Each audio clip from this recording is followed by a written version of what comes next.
నెలకి 50,000 నుండి 60,000 ఆదాయం రన్ టైలర్ యాప్లో ఆర్డర్ కంప్లీట్ చేసి పేమెంట్ పొందండి.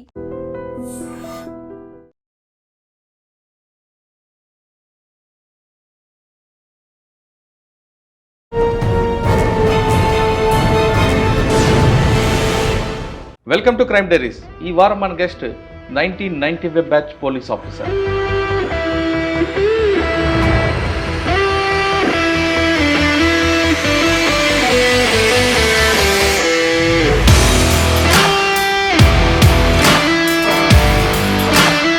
పేరు ఏ వెంకటేశ్వర గారు, ఏసీపీ జైపూర్ రామగుండం కమిషనర్.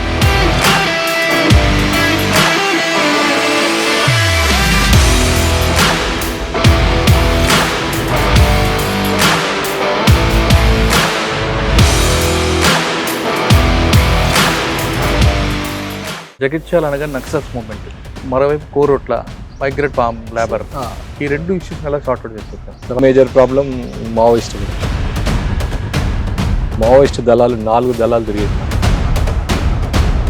వాళ్ళకు ఉన్నటువంటి ఆయుధ దళాలను కానీ సాయుధ దళాలను కానీ నిరంతరంగా కరప్ట్ చేసి ఆ ప్రభావంతో కొంతమంది వెళ్ళారా, లేదా నిజంగానే భూస్వామ్య వ్యవస్థ మీద పోరాటం చేద్దాం వెళ్ళారా? మావోయిస్ట్ మూవ్మెంట్ 82 నుంచి తెలంగాణలో బలంగా ఇది. చాలామంది చదువుకున్న యువకులు మావోయిస్ట్ వైపు ప్రభావితం చేయడం జరిగింది. సార్, మీరు పనిచేసిన పగిడిపల్లి కానీ మిగతా ప్రాంతాల్లో మూవ్మెంట్ ఎక్కువ ఉండేది. అప్పట్లో పోలీసులను దాడులు చేయడం, పోలీసులను చంపడం వంటి కార్యక్రమాలు ఎక్కువ ఉంటాయి. Maoist sympathetic ground, militant ground. 95 తర్వాత ఈ జెండాలు బాతిన భూములు ఎవరు కూడా దున్నకుండా పోయింది. మావోయిస్ట్ అప్పుడు గిట్ట వాళ్ళు తుపాకులు వదిలిపెట్టి ప్రజా జీవితంలో వస్తే ఇప్పుడున్న కొంతమంది నాయకులతో పాటు వాళ్ళు.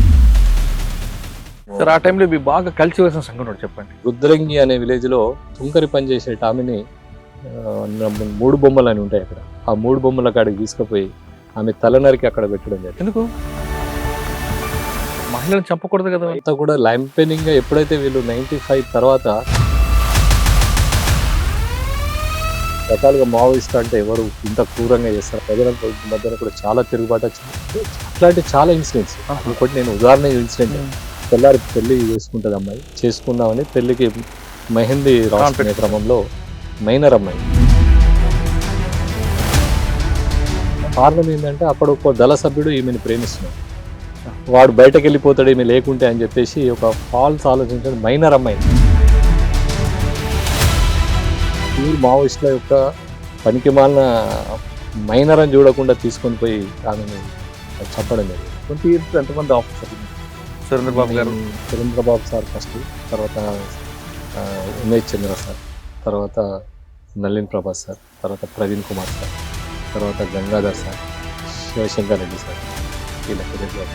మీకు బాగా అటాచ్మెంట్ ఉన్న ఆఫీసర్ వాళ్ళంతా 4 కూడా మాకు చాలా. Welcome to crime diaries. ఈ వారం మన గెస్ట్ 1995 బ్యాచ్ పోలీస్ ఆఫీసర్. పేరు ఏ వెంకటేశ్వర గారు, ఏసీపీ జైపూర్ రామగుండం కమిషనరేట్. 1995లో డిపార్ట్మెంట్లోకి వచ్చిన వెంకటేశ్వర గారికి ఆ టైంలో కరీంనగర్ జిల్లాలో ఎక్కువ పనిచేశారు.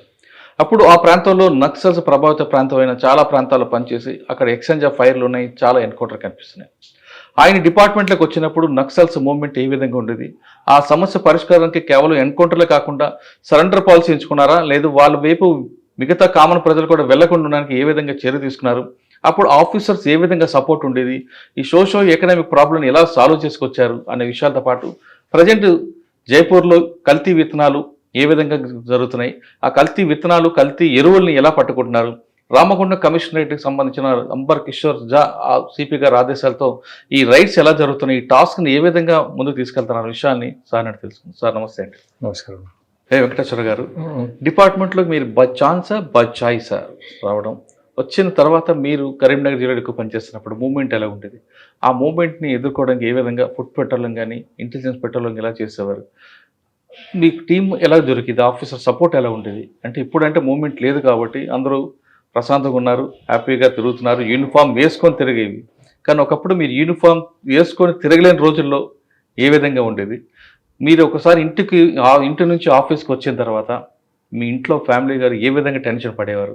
ఎందుకంటే మీరు తిన్నదనగండం దీర్ఘాశ్మ పరిస్థితి పనిచేసే రోజులు. కరీంనగర్ అనగానే హార్ట్ బెల్ట్. ఇప్పుడు ఇంట్లో పోలీస్ ఫ్యామిలీస్ అందరూ కూడా ఎంత టెన్షన్ పడేవారు? మీ మీ కెరీర్ ఈ విధంగా రావడానికి మీ అబ్బాయి కూడా సివిల్స్ రాయడం, ర్యాంక్ సాధించడం వెనక మీ కృషి కన్నా మీ మేడం కృషి ఎక్కువగా కనిపిస్తుంటుంది. కాబట్టి ప్రతి పోలీస్కి సంబంధించిన భార్యలే కష్టాలు పెట్టి ఈ విధంగా వస్తుంది. మీ వైఫ్ ఏ విధంగా కష్టపడ్డారు? ఇప్పుడు మీరు జరుగుతున్న జైపూర్లో క్రైమ్ ఏ విధంగా ఉంది? ఒకప్పుడు క్రైమ్ ఎలాగుంది? ఇప్పుడు మీకు చుట్టూ హార్డ్ కోడ్ బెల్ట్ కనిపిస్తుంది, ఒక పక్క ఛత్తీస్గఢ్ బార్డర్, ఆ బార్డర్ నుంచి ప్రాబ్లం ఎలాగ వస్తున్నాయి? ఈ అన్ని ప్రశ్నలకు సమాధానం చెప్పే ముందు ఒకసారి వెంకటేశ్వర గారి కుటుంబ నేపథ్యం, పోలీసు యూనిఫామ్ మీద అడిగినట్లుగా బై ఛాన్సా బై చాయిస్? ఈ పోలీస్ రావడం అనేది చాలా నా అదృష్టంగా భావించిన. ఎందుకంటే నేను 26 జనవరి నా బర్త్డే. మా నాన్న జెండా ఎగిరేసే టైంలో నేను జన్మించడం జరిగింది. మా నాన్న సర్పంచ్, మా నాన్నగారు మా ఊరికి. మాది ఆదిలాబాద్ డిస్టిక్ హెడ్ క్వార్టర్ పక్కన చాందా టీ గ్రామం. దాంతో నేను చిన్నప్పటి నుంచి కూడా పోలీస్ ఆఫీసర్ కావాలన్న దృఢ సంకల్పం ఉండేది. ఆ దృఢ సంకల్పంతోనే నేను ఆదిలాబాద్ వరకు డిగ్రీ చదివిన తర్వాత పోస్ట్ గ్రాడ్యుయేషన్ నేను వరంగల్లో చేసిన. వరంగల్లో నేను కాకతీయ యూనివర్సిటీలో చేసేటప్పుడు కూడా మా ఫ్రెండ్స్ అప్పుడు మావోయిస్ట్ ప్రభావం చాలా ఉండేది. ఆల్మోస్ట్ ఆల్ యూనివర్సిటీ అంతా కూడా హబ్బు కదా, వాళ్ళ సింపథైజర్స్తో ఇది ఉన్నా కూడా ఆ టైంలో కూడా వాళ్ళని నేను వ్యతిరేకించేది.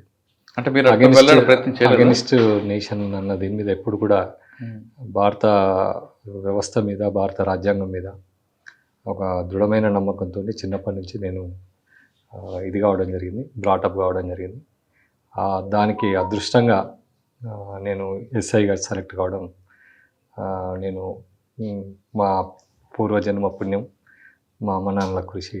ఈ రకంగా నేను ఇప్పటి వరకు సర్వీస్లో ఎలాంటి ఎడుదొడుకులు లేకుండా అన్ని డిపార్ట్మెంట్లో పనిచేయడం జరిగింది.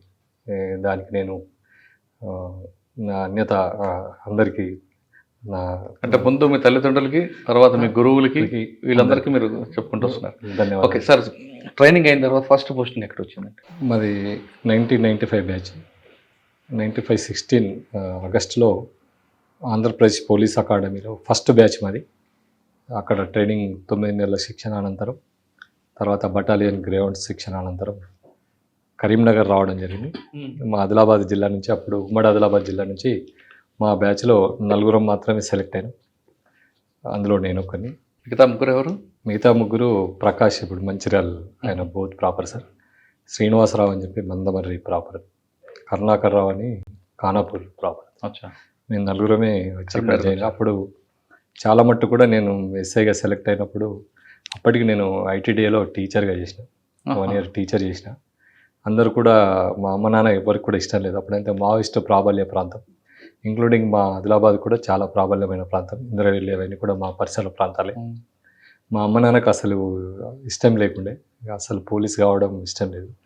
అయిపోయింది కదా, ఒక గవర్నమెంట్ నౌకరు దొరికింది, మన వ్యవసాయ కుటుంబంలో ఏదో ఒక ఉద్యోగం ఉంటే సరిపోతుంది కదా అని చెప్పి మా నాన్న కానీ మా బంధువులు కానీ చాలామంది పోవడం ఇష్టం లేకుండే. నేను టీచర్ ఉన్నప్పుడే పెళ్లి చేసుకున్నా, ఇంక్లూడింగ్ మా మామగారికి కూడా ఇష్టం లేకుండే. మా మామగారు కూడా ఎప్పుడు తరచూ ఊళ్ళో అనవసరంగా అమ్మాయిని పోలీసు వాళ్ళకి ఇచ్చిన ఫీల్ అయ్యింది. ఆ సందర్భంలో యాక్చువల్గా నా అదృష్టం ఏంటంటే నేను పోలీస్ కాకముందే పెళ్లి చేసుకున్నాను. పిల్లనిచ్చే పరిస్థితి, అట్లాంటి పరిస్థితులు. మళ్ళీ పోయి కరీంనగర్లో అప్పటికి పోత్కపల్లి అటాక్ అయింది మేము పోయే ముందు. తర్వాత చాలా పోలీస్ స్టేషన్ల మీద ఫైరింగ్లు జరిగినాయి. రెగ్యులర్గా పోలీస్ క్యాజువాలిటీ రెగ్యులర్గా జరిగింది. దానిలో భాగంగానే మేము ట్రైనింగ్ అయిపోయిన తర్వాత పెద్దపల్లిలో ప్రొబేషనరీ చేసి ఫస్ట్ పోస్టింగ్ జగిత్యాల డివిజన్లో పెగడపల్లి అనే పోలీస్ స్టేషన్లో విధులు నిర్వర్తించినాం. సార్ మీరు పెద్దపల్లి ట్రైనింగ్ అయిన తర్వాత Peddapalli first posting? Peddapalli probationary. అప్పుడు ఎవరు ఎస్పీ ఎవరండి కరీంనగర్? ఇప్పుడు సురేంద్రబాబు ఎస్పీ గారు. ఏం నేర్చుకున్నారు ఆయన దగ్గర? సురేంద్రబాబు గారు చాలా మంచి నాలెడ్జ్ పర్సన్, చాలా డెడికేటెడ్ పోలీస్ ఆఫీసర్. మేము చూసిన దానిలో ఒక డిపార్ట్మెంట్కి ఆయన ఆనిమిత్యం. ఆయన ఒక ఎలిగేషన్లో నన్ను పిలిచి నాకు ఒక 15 నిమిషాలు క్లాస్ ఇవ్వడం జరిగింది. మీకా? మీ మీద ఎలిగేషన్? క్లాస్ ఇచ్చి, అప్పుడు కొత్త ప్రొబేషనర్ ఎస్ఐగా ఒక క్లాస్ చెప్పడం జరిగింది. ఆయన చెప్పింది ఇప్పటికి కూడా మాకు జ్ఞాపకం ఉంటుంది. ఏంటంటే క్లాస్ లా ఈజ్ గ్రే. లా ఒక బూడిద రంగులో మన దగ్గర ఉంటుంది. It can be tune white, it tune dark. మన చేతిలో లా ఉన్నది. లా మన చేతిలో పెట్టడం అనేది రాష్ట్రపతి తర్వాత మనకే ఆ పవర్ ఉంటుంది. కాబట్టి మనం దాన్ని సక్రమంగా యూజ్ చేయాలా. ఒక కేసుని 323గా మనం కేసు సెక్షన్ చేయొచ్చు. ఒక దెబ్బ తాకిన కేసుని, ఒక కొట్టిన కేసుని 324 కింద చేయొచ్చు. అదే కొట్టిన కేసుని 307 కూడా చేయొచ్చు. 302 కూడా చంపిద్దాం. చనిపోతుంది దెబ్బ తగిలితే. అట్లా లా అనేది మన చేతిలో, మనం అది applicable is the right way. మనం లా అప్లికేషన్ చేస్తున్నప్పుడు రైట్ వేలో అప్లికేషన్ చేస్తే ప్రాపర్గా మనం సొసైటీని మనం అదుపులో పెట్టగలుగుతాం. అది మనం నేర్చుకోవాలి ఫస్ట్ అని చెప్పి చెప్పడం జరిగింది. కలర్ బాగా చెప్పారు ఆయన. లా గ్రే లా కలర్. Is a grey. ఆ గ్రే అనేది మనం it can be tune white or dark. దాని సిచ్యువేషన్కి అనుకూలంగా మనం ఇది చేసుకుంటే మీ ప్రొఫెషనల్గా మనం చాలా సక్సెస్ఫుల్ అవుతాం. ఎప్పుడైతే లాని మనం పర్ఫెక్ట్ యూజ్ చేస్తామో ఖచ్చితంగా పర్ఫెక్ట్గా పోలీస్ ఆఫీసర్ అవుతారు. కానీ ఆయన ఒక 15 నిమిషాల క్లాసు నా జీవితంలో ఎప్పుడు కూడా ఎప్పటికి కూడా మర్చిపోదు. ఓకే, తర్వాత అండి ట్రైనింగ్ అయిన తర్వాత ప్రొబేషనర్ అయిన తర్వాత ఫస్ట్ పోస్టింగ్ పెగడపల్లి పోయినప్పుడు కూడా సార్ పోస్టింగ్ ఇచ్చింది కూడా సురేంద్రబాబు సారే. అప్పుడు మా జగిత్యాలలో బాలసుబ్రహ్మణ్యం ఏఎస్పీ గారు, ఈజీ మై రోల్ మోడల్. ఆయన కూడా ఎప్పుడు చాలా తెలివిగల తమిళ బ్రాహ్మణ్. 24/7 డెడికేటెడ్గా పనిచేయడం జరిగింది ఆ రోజుల్లో. ఆయన టైంలో కోరుట్ల మెట్పల్లి ఏరియాలో చాలా ఫైనాన్స్ చీటింగ్ చాలా పెద్ద ఎత్తున ఉండేది. ఆ ఫైనాన్స్ చీటింగ్ అంతా కూడా సార్ పర్టికులర్గా లీగల్గా ప్రాపర్గా ఇచ్చేసి అక్కడ ఉన్నటువంటి ఆ మోసాల్ని, ఆ చిట్టి మోసాలు కానీ, తర్వాత డిపాజిట్ మోసాలు కానీ అన్నీ కూడా ఇచ్చేసి అక్కడ ఉన్న ఫైనాన్స్ వ్యవస్థను అంతని కూడా దాన్ని ఇచ్చేసి అక్కడ దాదాపు జగిత్యాల డివిజన్ ప్రజలందరికీ కూడా ఫైనాన్స్గా నష్టపోకుండా చాలా కాపాడి ఈరోజు ఆ డివిజన్ అట్లున్నా అంటే ఆయన చెలవని అనిపిస్తుంది. సార్ అది కాకుండా జగిత్యాల అనగా నక్సల్స్ మూవ్మెంట్, మరోవైపు కోరుట్ల మైగ్రేట్ పామ్ లేబర్, ఈ రెండు ఇష్యూస్ ఎలా సార్ట్అవుట్ చేస్తారు? తర్వాత దానిలో ఇది ఫైనాన్స్ మేజర్ ప్రాబ్లం ఉండే. రెండవది ఇంకో మేజర్ ప్రాబ్లం మావోయిస్ట్ కూడా. అప్పుడు మేము జగిత్యాల పోయిన క్రమంలో 4 మావోయిస్ట్ దళాలు, 4 దళాలు తిరిగేటి. ఏమండి? పెగడపల్లి జగిత్యాల దళం ఒకటి, మల్యాల దళం ఒకటి, మెట్టపల్లి దళం ఒకటి, సిరిసిల్ల దళం ఒకటి. ఈ 4 దళాలు కూడా మానాల బేస్గా, తర్వాత రాయకల్ సారంగపూర్ బేస్గా ఆర్గనైజేషన్ చేస్తూ ఉండేది. వీటి మీద కూడా ఎప్పుడు ఆ దళాల పైన మనం నిరంతరంగా వాళ్ళ యొక్క సింపథెటిక్ వ్యవస్థని కానీ, వాళ్ళకు ఉన్నటువంటి మిలిటెన్సీ వ్యవస్థను కానీ, వాళ్ళకు ఉన్నటువంటి ఫైనాన్షియల్ వనరులు కానీ, తర్వాత వాళ్ళకు ఉన్నటువంటి ఆయుధ దళాలను కానీ, సాయుధ దళాలను కానీ నిరంతరంగా కరపు చేస్తూ 2004 వరకు జగిత్యాల డివిజన్లో మేము మావోయిస్ట్ని ఒక రకమైన సెట్. వాళ్ళు చెప్తున్నట్లుగా జగిత్యాల సబ్ డివిజన్లో అంటే దొరల పెత్తందారుల పోకడు ఉండేవా, లేదంటే ఏదో తుపాకీ పట్టుకోవాలని ఇంటెన్షన్తో వెళ్ళేవారు?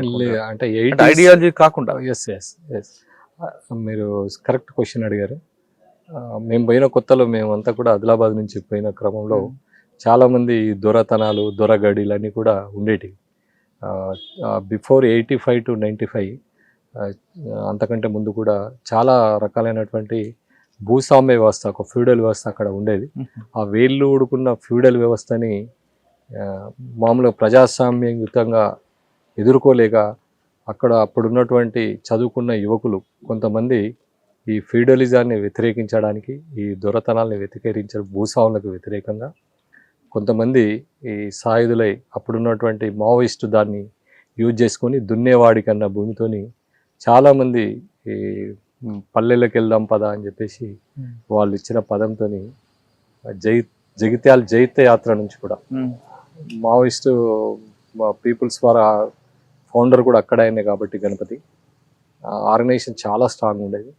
చాలామంది యువకులు మేము పోయిన కొత్తలో మినిమం ప్రతి ఊరు నుంచి 2-3 యూజీలో ఉండేది, ఒక 15-20 మంది మిలిటెన్సీ యాక్టివిటీలో ఉండేది. దాదాపు విలేజ్ మొత్తం కూడా 80% విలేజ్ సింపథెటిక్గా ఉండేది. సార్ ఆ ప్రాంతంలో మీరు చెప్పినట్లుగా జగిత్యాల జైత్యాత్ర లేదా నక్సల్ బరి ఇటువంటి ప్రభావం అంటే హిస్టరీ కనిపిస్తుంటుంది జగిత్యాల మీద. మీరు చెప్తున్నట్లుగా మల్లోజు వేణుగోపాల్ గారు కానీ, మల్లోజు కోటేశ్వరరావు గారు, వీళ్ళందరూ కూడా లెజెండ్స్ అందరూ కూడా అక్కడి నుంచి పుట్టారు. ఆ ప్రభావంతో కొంతమంది వెళ్ళారా?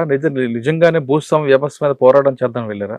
ఇంత జరుగుతున్న టైంలో కూడా కొంతమంది పబ్లిక్ అక్కడి నుంచి ఎందుకు బాంబే అటువైపు మైగ్రేట్ అయ్యారు? మరి యాక్చువల్ ఏంటంటే ఈ 85 మూమెంట్, మావోయిస్ట్ మూమెంట్ 85, 82 నుంచి తెలంగాణలో బలంగా ఇదింది. ఆ టైంలో జగిత్యాల జైత్రయాత్ర జరిగిన తర్వాత జనాలందరూ కూడా చాలామంది చదువుకున్న యువకులు మావోయిస్ట్ వైపు ప్రభావితం చేయడం జరిగింది. వాళ్ళు పోయిన క్రమంలో ఊళ్ళో ఉన్నటువంటి ఈ దొరలని ఈ హింసాయుత్వ మార్గంలో వాళ్ళని తరలించడం జరిగింది. అక్కడున్న భూములలో కూడా ఎర్ర జెండాలు పాతడం జరిగింది. ఆ భూస్వాములు ఊళ్ళకి వెళ్ళిపోయిన తర్వాత అక్కడ ఉన్న జనాలంతా కూడా ఫ్రీడమ్గా మూమెంట్ వచ్చి ఆ భూములన్నీ కూడా వాళ్ళు దున్నుకొని దొర ఊళ్ళో లేకపోయేసరికి ఊళ్ళలో కూడా ఒక చైతన్యం, రాజకీయ చైతన్యం కానొచ్చు. మరి అటువంటి రాజకీయ చైతన్యం వచ్చిన పరిస్థితుల్లో కూడా కొంతమంది యువకులు బాంబే వెళ్ళడానికి వెనక ఉద్దేశం ఏంటనుకుంటారు? అక్కడ ఏంటంటే ఈ ఎస్ఆర్ఎస్పి కెనాల్ రాకముందు ఏంటంటే అక్కడ ఉన్న పరిస్థితి చాలా డ్రాట్ ఏరియా ఉండేది. ఆ డ్రాట్ ఏరియాను పురస్కరించుకుని ఏంటంటే ఈ స్వాతంత్రం వచ్చిన ఎప్పుడైతే బ్రిటిషర్స్ బాంబేలో ఈ మరమగ్గాలు స్టార్ట్ చేసిండ్రో ఆ మరమగ్గాల టైంలో చాలామంది వేవర్స్, ఇక్కడున్న చేతి వేవర్స్ అంతా కూడా మరమగ్గాల వైపు ఇక్కడ పని దొరకకపోయేసరికి ఇక్కడ ముఖ్యంగా పద్మశాలి అండ్ అదర్ క్యాస్ట్ వాళ్ళు ఫస్ట్ బాంబే పోవడం జరిగింది. అంటే 80sలోనే బాంబే స్టార్ట్ చేసింది, ఎర్లీ 19th సెంచరీ. పోయిన తర్వాత వాళ్ళని చూసి అక్కడికి వెళ్ళి వాళ్ళు కొంతమంది దుబాయ్ బూస్టప్ 70లో బూస్టప్ వచ్చుడితోని ఆ బాంబే మైగ్రేటెడ్ అయిన కొంతమంది దుబాయ్ పోవడం జరిగింది. దుబాయ్ స్టార్ట్ ఇది మెయిన్ కారణం ఏంటంటే ఎప్పుడైతే ఈ మరమగ్గాలు ఇక్కడ మన చేనేత ఇక్కడ కుదుటపడ్డదో ఆ బ్రిటిషర్ టైంలో చాలా మంది పద్మశాలి వేవర్స్ అంతా కూడా అక్కడికి మైగ్రేట్గా సిరిసిల్ల కానీ, జగిత్యాల కానీ, చుట్టుపక్కల ప్రాంతాలు కానీ వాళ్ళు దుబాయ్ బూస్టప్ 70-75లో దుబాయ్ ఏరియా పెట్రోల్ పడడం, ఈ క్రూడ్ ఆయిల్ అదంతా పెట్టిన తర్వాత డెవలప్మెంట్ ఇదైన తర్వాత వాళ్ళంతా దుబాయ్ పోయినారు. తర్వాత వాళ్ళని చూసి మిగతా క్యాస్ట్ వాళ్ళు కూడా వాళ్ళు దుబాయ్ పోవడం, అక్కడ ఏజెంట్ వ్యవస్థ ఏర్పడడం, ఇదంతా కూడా చాలా మంది విలేజ్కి 100 నుంచి 200 మంది ఖచ్చితంగా అక్కడ మైగ్రేట్ అయ్యారు. సార్, మూమెంట్ ఉన్న టైంలో కొంతమంది వాళ్ళకి భయపడి గ్రామాలు విడిచిపెట్టి హైదరాబాద్ తలదాచుకున్నారు, వాస్తవం? అప్పుడు చాలా మట్టుకు ఏంటంటే మావోయిస్ట్ ప్రభావిత ప్రాంతాల్లో ఎవరైతే భూస్వాములు ఉన్నారో వాళ్ళంతా కూడా ఫైనాన్షియల్గా అంత సౌండ్ ఉన్న పర్సన్స్ వాళ్ళంతా పోయి నియరెస్ట్ టౌన్స్ జగిత్యాల కానీ, సిరిసిల్ల కానీ, కరీంనగర్ కానీ, హైదరాబాద్ కానీ వాళ్ళు భూస్వాములంతా అక్కడికి పోయిన తర్వాత అక్కడ కొత్త సిస్టమ్ స్టార్ట్ చేసింది. అప్పుడే పుట్టిన ఈ ఫైనాన్స్ వ్యవస్థ కూడా అందులో ఒక భాగం. అలాంటి పోయిన వ్యక్తులే కొంతమంది ఈ ఫైనాన్స్ వ్యవస్థని పుట్టియడం జరిగింది. అట్లా పోయిన తర్వాత కొన్ని వ్యాపారాలలో, తర్వాత ఎడ్యుకేషన్ పరంగా, పిల్లల ఎడ్యుకేషన్ పరంగా చాలా రకాలైనటువంటి అవకాశాలు వచ్చినాయి. వాళ్ళు విలేజ్ విడిచి వెళ్ళిన తర్వాత చాలా రకాలైనటువంటి పెట్టుబడిదారులు, చాలా రకాలైనటువంటి ఎంటర్ప్రైనర్స్గా తయారైంది. చాలామంది ఆ రకం కూడా వాళ్ళు బాగుపడ్డారు. తర్వాత ఈ విలేజ్లో కూడా చాలా క్యాస్ట్లు భూములు దున్నుకొని వీళ్ళు కూడా ఆ moment 85 to 95 is the okay. అంటే దానివల్లే కొంత ప్రయోజనం జరిగింది, సామాజిక మార్పు, తర్వాత ఆర్థిక మార్పు జరిగింది. సార్, మీరు పనిచేసిన పగిడిపల్లి కానీ మిగతా ప్రాంతాల్లో మూమెంట్ ఎక్కువ ఉండేది. అప్పట్లో పోలీసులను దాడులు చేయడం లేదా పోలీసులను చంపడం వంటి కార్యక్రమాలు ఎక్కువ ఉండేవి. అవి ఎలా మీరు ఎదుర్కొంటూ వచ్చేవారు? యూనిఫామ్ లేకుండా వెళ్ళే రోజులు అప్పుడు? యాక్చువల్ ఏంటంటే మేము చెప్పాను కదా, ఈ triangle first Maoist sympathetic ground, militant ground, సాయుధ దళం, ఈ 3 ఉండేది. ఈ 3ని కూడా మనం ఏంటంటే ఫస్ట్ సింపథెటిక్ గ్రౌండ్ని చాలా మనం తగ్గించడానికి చాలా రకాల ప్రయత్నాలు చేసాం. అప్పుడు మా ఊరికి రండి అనే ప్రోగ్రామ్ కానీ, తర్వాత విలేజ్లో టోర్నమెంట్స్ కానీ, గైడెన్స్ సెల్ ఒకటి మేము ప్రతిదానికి విలేజ్లో గైడ్ చేసేది. ప్రతి విషయంలో కూడా విలేజ్ని మనం రెగ్యులర్గా టచ్ చేస్తూ ఉండేది. ఆ సింపథెటిక్ గ్రౌండ్ 95 తర్వాత ఈ జెండాలు బాతిన భూములు ఎవరు కూడా దున్నకుండా పోయినాయి. జనాలు కూడా మావోయిస్టు మరి ఉండి ఏం చేస్తున్నారు, వాళ్ళ ఏదైతే గోల్ 95 వరకే అయిపోయింది. వాళ్ళు ఆఫ్టర్ 95 వాళ్ళు చేసే రాజకీయం అంతా కూడా జనాలకు ఎక్కడ అక్కడ రాదు. 2004లో ఒక అవకాశం వచ్చింది. మావోయిస్ట్ అప్పుడు గిట వాళ్ళు తుపాకులు వదిలిపెట్టి ప్రజా జీవితంలో వస్తే ఇప్పుడున్న కొంతమంది నాయకులతో పాటు వాళ్ళు కూడా మంచి నాయకులు అయ్యేటోళ్ళు, దేశానికి చాలా ప్రయోజనం కూడా జరిగింది. లైక్ మీరు చూస్తున్నారు కొంతమంది నాయకులు. ఇప్పుడు పరిస్థితి మావోయిస్టులు ఈ రోజు ఆ పరిస్థితి ఎదుర్కొంటున్నారంటే ఆ రోజు ఆ పరిస్థితిని వాళ్ళు సద్వినియోగం చేసుకోకపోవడం. అంటే 95 నుంచి 2004 మధ్యలో సరిగ్గా వాళ్ళ లైన్ మార్చుకోలేదు. ఒకటే లైన్ 95 వరకు వాళ్ళు అనుసరించిన మార్గం కొంత మనం దాన్ని యాక్సెప్ట్ చేయొచ్చు. కానీ 95 తర్వాత వాళ్ళ సిద్ధాంతం అనేది ఇండియా డెవలప్ కావడం, మైగ్రేషన్ పెరగడం, ఎడ్యుకేషన్ పెరగడం, గవర్నమెంట్ పథకాలన్నీ కూడా గ్రౌండ్ లెవెల్ ఇది కావడం, కమ్యూనికేషన్ వ్యవస్థ పెరగడం, ట్రాన్స్పోర్టేషన్ వ్యవస్థ పెరగడం, దీన్ని వాళ్ళు అర్థం చేసుకోలేకపోయారు. ఇంకా ఫ్యూడలిజం అనుకుంటా వాళ్ళంతా 94-95 తర్వాత వాళ్ళ లైన్ కొత్త లైన్ రాలేదు, కొత్త లైన్ పాత లైన్ లోనే వాళ్ళ ఉన్నారు కాబట్టి ప్రజాబలం తగ్గిపోయింది. ప్రజాబలం తగ్గిపోయిన తర్వాత ఉన్న మావోయిస్ట్ ఏంటంటే ప్రతి ఒక్కరిని శత్రువుగా భావించడం. వాళ్ళు ఏదైతే భూస్వాములకు వ్యతిరేకంగా పోరాటం స్టార్ట్ చేసినటువంటి మావోయిస్టులు ఒక విలేజ్లో ఉన్న ఒక సుంకరిని, విలేజ్లో ఉన్నటువంటి ఒక దళిత బహుజనుని, విలేజ్లో ఉన్నటువంటి ఏదో పోలీస్ ఇన్ఫార్మర్ అని చెప్పి వాళ్ళ సిద్ధాంతాలకు నడవట్లేదని చెప్పి వాళ్ళ అడుగులకు మడుగులొత్తలేదని చెప్పి చాలా దారుణంగా మాకన్నా ముందని చంపడం జరిగింది. చాలా దాన్ని మేము వ్యతిరేకించేటప్పుడు ఆ టైంలో బాగా కలిసివేసిన సంఘటన చెప్పండి. ఒక వ్యక్తిని చంపడం, లేదంటే రాజకీయ నాయకులను టార్గెట్ చేసి హత్య చేయడం, కిడ్నాప్ చేయడం, బ్లాస్టింగ్ చేయడం. ఒక రుద్రంగి అనే విలేజ్లో మేము ఇది చేస్తున్నప్పుడు నిజంగా కూడా ఏంటంటే పాపం ఒక లేడీ సుంకరి అంటే ఊర్లో చిన్న సుంకరి పని చేసే ఆమెని 3 బొమ్మలు అని ఉంటాయి అక్కడ, ఆ 3 బొమ్మల కాడికి తీసుకుపోయి ఆమె తలనరికి అక్కడ పెట్టడం జరిగింది. ఇన్ఫార్మర్ పోలీస్కు సపోర్ట్ చేస్తుంది. అది చాలా మహిళను చంపకూడదు కదా, మహిళ అని లేకుండా సిద్ధాంతంలో మహిళను చంపకూడదు. అదే కదా, ఇప్పుడు వాళ్ళంతా కూడా ల్యాంపెనింగ్ గా ఎప్పుడైతే వీళ్ళు 95 తర్వాత ఈ ల్యాంపెన్ మూవ్మెంట్ ఎప్పుడైతే స్టార్ట్ అయిందో అప్పుడు వాళ్ళ పతనం, రాజకీయ సిద్ధాంతాన్ని పక్కకు పెట్టిన క్రమంలో వాళ్ళకు ఈ రోజు ఆ పరిస్థితి ఏర్పడడం జరిగింది. మహిళలను చంపి తలను పెడతారా? తలని చంపి అక్కడ 3 బొమ్మలు, గాంధీ నెహ్రూ బొమ్మలు ఉంటాయి కదా, ఆ బొమ్మల కాడ పెడతారు. అంటే ఎవరైనా పోలీస్ ఇన్ఫార్మర్ అయితే ఈ విధంగా పనిష్మెంట్ ఉంటుంది. పెద్ద ఎత్తున ప్రొపగండా చేసి అప్పుడు చాలా రకాలుగా మావోయిస్ట్ అంటే ఎవరు ఇంత క్రూరంగా చేస్తారు, ప్రజల మధ్యన కూడా చాలా తిరుగుబాటు వచ్చింది. అంటే బహుశా ఆ ఇన్సిడెంట్ వాళ్ళకు బ్యాడ్ అయిందేమో. అట్లాంటి చాలా ఇన్సిడెంట్స్, ఒకటి నేను ఉదాహరణ ఇన్సిడెంట్, అట్లాంటి చాలా ఇన్సిడెంట్స్ ఇన్ఫార్మర్ గుర్తుంది చెప్పండి మీకు బాగా. ఒక ఇన్సిడెంట్ ఏంటంటే మావోయిస్ట్ లో నేను కొయ్యూరులో పనిచేస్తున్నప్పుడు 2001 పెళ్లి పీటల మీదకి వెళ్ళి తెల్లారి పెళ్లి చేసుకుంటుంది అమ్మాయి. చేసుకుందామని పెళ్లికి మెహందీ రాసుకునే క్రమంలో మైనర్ అమ్మాయిని దళం మెంబర్లు వచ్చి బలవంతంగా ఆమెను తీసుకొని పోతారు. తెల్లారి పెళ్లి, దాని మీద కూడా మేము తీసుకెళ్ళి ఏం చేస్తారంటే దళంలో తిప్పుకోవడానికి కారణం ఏంటంటే అక్కడ ఒక దళ సభ్యుడు ఈమెను ప్రేమిస్తున్నాడు, వాడు బయటకు వెళ్ళిపోతాడు ఈమె లేకుంటే అని చెప్పేసి ఒక ఫాల్స్ ఆలోచించాడు. మైనర్ అమ్మాయిని దళ సభ్యుడి కోసం అమ్మాయిని తీసుకొని అక్కడ తీసుకొని పోయాను. అప్పుడు ఉన్నటువంటి అక్కడ శ్రీకాంత్ అని చెప్పి దళ కమాండర్, ధర్మల మల్లికార్జున అనే కాదు. మేము దాని మీద చాలా వ్యతిరేకించినాం. అమ్మాయిని ఎంత దారుణం అంటే అది తీసుకుపోయి మేము ప్రెస్ మీట్ ఇచ్చినాం. అప్పుడు ఆర్డీఓ విలేజర్స్ అంతా కూడా పెద్ద ఎత్తున ర్యాలీ తీసి మెంతిన్లో ఆర్డీఓ రిప్రజెంటేషన్ చేయడం కూడా జరిగింది. జస్ట్ దాని తర్వాత 2 daysకే ఆ అమ్మాయి ఒక ఎన్కౌంటర్లో చనిపోతుంది మాదేవ్పూర్. అయ్యో, అది ప్యూర్ మావోయిస్టుల యొక్క పనికి మాలిన మైనర్ అని చూడకుండా తీసుకొని పోయి ఆమెని చంపడం జరిగింది, చనిపోవడం జరిగింది. వాళ్ళే కారణం. మైనర్ అమ్మాయిని తీసుకుపోవడం, పెళ్లి పీటల మీదకి వెళ్ళి ఆ తండ్రి అప్పటికే ఒక 50,000 ఆ ఏరియాలో 50,000 ఖర్చు చేయడం అంటే పెద్ద గగనం కాటారం ఏరియాలో. అట్లా అదొక సంఘటన. తర్వాత ఇంకా చాలా చోట్ల కూడా పనికి మాలిన దీంతో ఏదో విలేజ్ కక్షలను, విలేజ్ రాజకీయాలని దృష్టిలో పెట్టుకొని ఎవరు మిలిటెంట్ల మీద వాళ్ళకున్న ఇన్ఫర్మేషన్ నెట్వర్క్ ఏదైతే ఉండదో అంతా ల్యాంపెనింగ్ని విలేజ్లలో ఎంకరేజ్ చేస్తే వాళ్ళు వచ్చి ఎవరి మీనో చెప్పి మంచి ప్రజాప్రతినిధి ఊళ్ళో మంచి పేరున్న వ్యక్తులనే చంపేసేది. ఏంది అంటే అక్కడ ఉన్నటువంటి విలేజ్లో ఉన్నటువంటి లంపెన్ మిలిటెంట్ గ్రూపు మాటలిని ఆ రకంగా ఇది చేసిండ్రు. అట్లా చాలా మా అనుభవంగా చాలా చూసినాం. బాపురెడ్డి అని చెప్పి మాదేవ్పూర్లో చాలా మంచి నాయకుడు ఆయనను కూడా చంపడం జరిగింది. తర్వాత 2001లో పర్కాల్, నేను కమలాపూర్లో పనిచేసిన పర్కాల్లో సుందరయ్య అని ఒక డాక్టర్, చాలా మంచి డాక్టర్ ఆయన. ఆయనను కూడా చంపడం. ఎందుకు చంపిర్రు అని ఒక నేరెళ్ళ రవికుమార్ అనేట ఆయనని మేము అడిగితే, ప్రజాస్వామ్యంలో మంచి వ్యక్తులు ఉండద్దు, ప్రజాస్వామ్యంలో లంపెన్గాళ్ళు ఉంటే ప్రజలంతా మా వైపు వస్తారని మేము చంపినామని.